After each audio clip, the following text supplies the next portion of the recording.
Since the Warriors brought in Steve Kerr as head coach in the 2014-15 season, they have never lost a postseason series in which Steph, Clay, and Draymond all played in every single game. They won the title in 2015, 17, and 18. In 2016, they lost to the Cavs after being up 3-1 after Draymond gets suspended. In 19, they lose to Toronto in the finals after Clay gets hurt. They missed the playoffs in 20 and 21, and then of course in 22, they win the title. And regardless of what your individual requirements are for naming a team a dynasty, never losing a postseason series in which your team is whole is a pretty good argument for one. However, despite what I think is still clearly a championship caliber team in Golden State, this roster is about to look very different this offseason and moving forward, and it might not be for the reasons that you think. And you might be wondering, why would Golden State go out of their way to change a roster and a formula that's obviously been incredibly successful for them? They win the title in 2022. They've still been competitive since then, and it really comes down to a couple of different things that have changed within the NBA, really even over the last couple of months. And the primary reason is honestly, the roster is just a little bit too good. Golden State has gotten a little bit too good at making the correct roster moves and getting the right players in the draft and developing players that maybe other teams didn't want. When you think about what they turned Kevin Durant into, that being Andrew Wiggins and him becoming a really critical piece of this team, and then a contract you have to give him. When you think about how good Jordan Poole became for this team after those 2 seasons where they didn't make the playoffs and they really prioritized his development, then they had to pay him. You have Draymond, who was a second-round pick all the way back in the day before the dynasty even started. He's really good. They have to pay him. Same thing with Clay and Steph, both of which are mid to late lottery picks that they end up having to pay a ton of money to. And at a certain point, you just don't have enough money left over to hand out to all these guys. And the first domino of that to me is Draymond Green, who many times has been described as the heart and soul of this Warriors team and someone that is incredibly critical to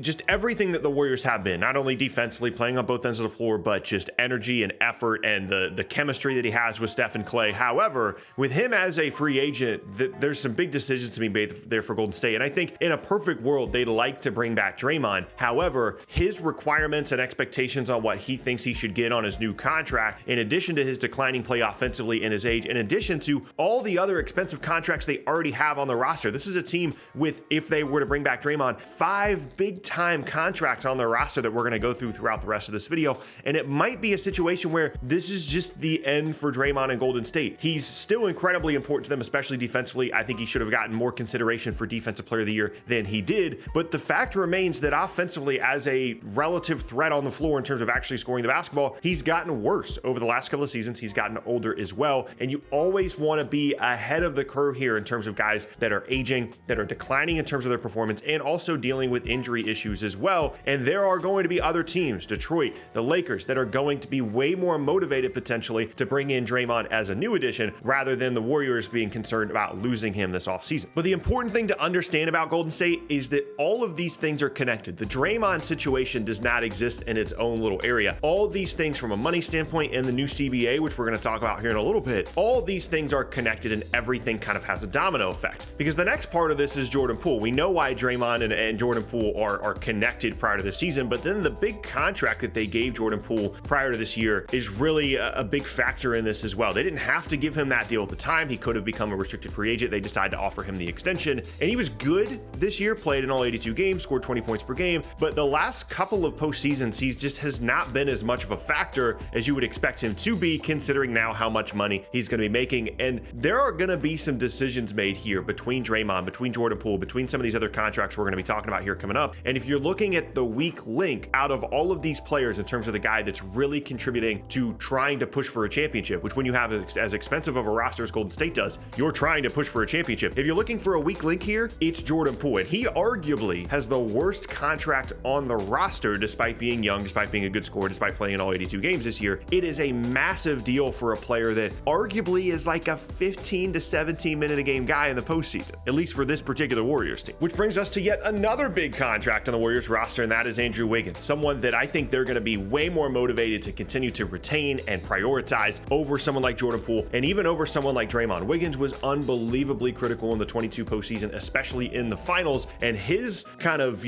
comeback now that he's been on the Warriors getting away from Minnesota has been unbelievable. He's one of their best two-way players. He's an underrated offensive player and just fills in so many gaps on this Warriors roster that we saw that they had with those 2020 and 21 teams, especially obviously with the injury issues, but then also just needing another guy on the wing, needing someone that could guard and could provide a little bit more scoring without just being strictly a, three-point jump shooting kind of guy. He's been unbelievably critical, but he's got a huge contract as well. And then you, of course, get to Steph and Klay as well. Now, Steph is staying. Klay had a much better year this year than I expected him to. I honestly kind of thought maybe he was washed and it was one of the worst contracts in the league, quite frankly. But he had a really, really good year, and it would be tough for them to ever move on from Klay Thompson. And so when you're looking at all these contracts, you're thinking, okay, at some point you've got to get rid of one of these guys. I mean, it's just way too much money. You're way too far into the luxury tax. And the CBA, as we're going to talk about here in a second, continues to now, with this new CBA, punish teams that are spending as much money as Golden State is. You have to pick one. And that's what I'm going to ask you to do now, this part of the video. If you had to pick one of these players, you're not getting rid of Steph, but if you had to pick whether it be Klay, Wiggins, Poole, or Draymond, and you just get rid of one of the guys, you trade him away for basically nothing, or in Draymond's case, you let him walk in free agency, who would you pick? If it was 1-to-1 and everything else being equal, I would probably pick Jordan Poole. I think it's relatively easy to replace the scoring that he provides. Then I would probably replace Draymond, and then I really wouldn't think about replacing Wiggins, Klay,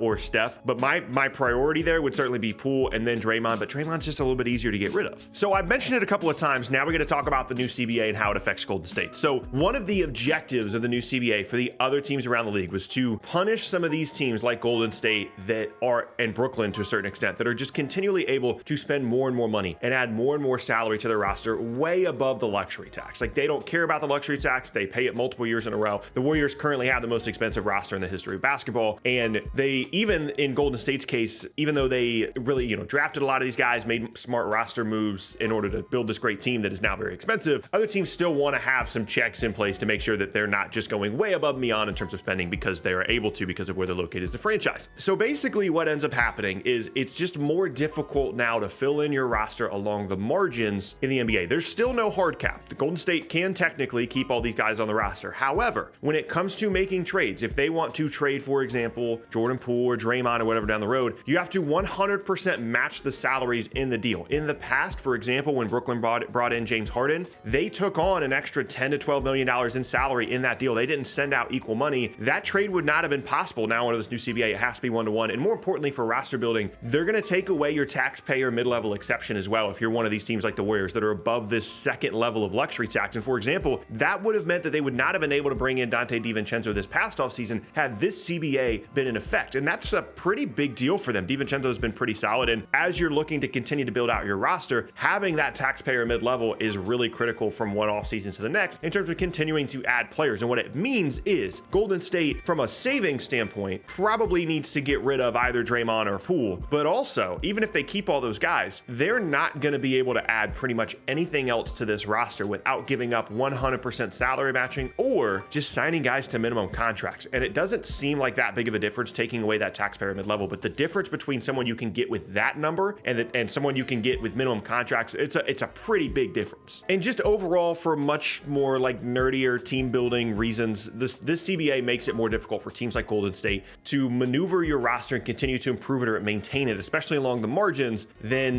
the CBA's past. Like, basically, I'm not going to go into all the different minute details here, but it's harder when you spend more money to continue to build your team. It's one of the focal points of the CBA. And the reason that I bring all of this up now is because we've already kind of started to see Golden State go in this direction. At the trade deadline, they did not have to get rid of James Wiseman. It made sense at certain points for him to move on and try and get some kind of value out of him. But part of the reason that they were pretty committed to getting rid of him at the deadline was to save them some money, to get, save them $40 to $80 million in luxury tax savings just from getting rid of one salary in James Wiseman. And I wouldn't be surprised if we start to see them go a little bit more in that direction. They're going to keep Steph. More than likely, they're going to keep Klay. They're going to keep trying to be this contending team that they've been for years, but maybe just look a little bit different. Maybe no Draymond. Maybe you trade away Poole. Maybe you trade some of the younger guys like Kuminga or whatever the case may be as they're getting close to needing new extensions as well. And you trade those guys for a more proven player, someone that fits in that $25 to $30 million range like Poole does right now,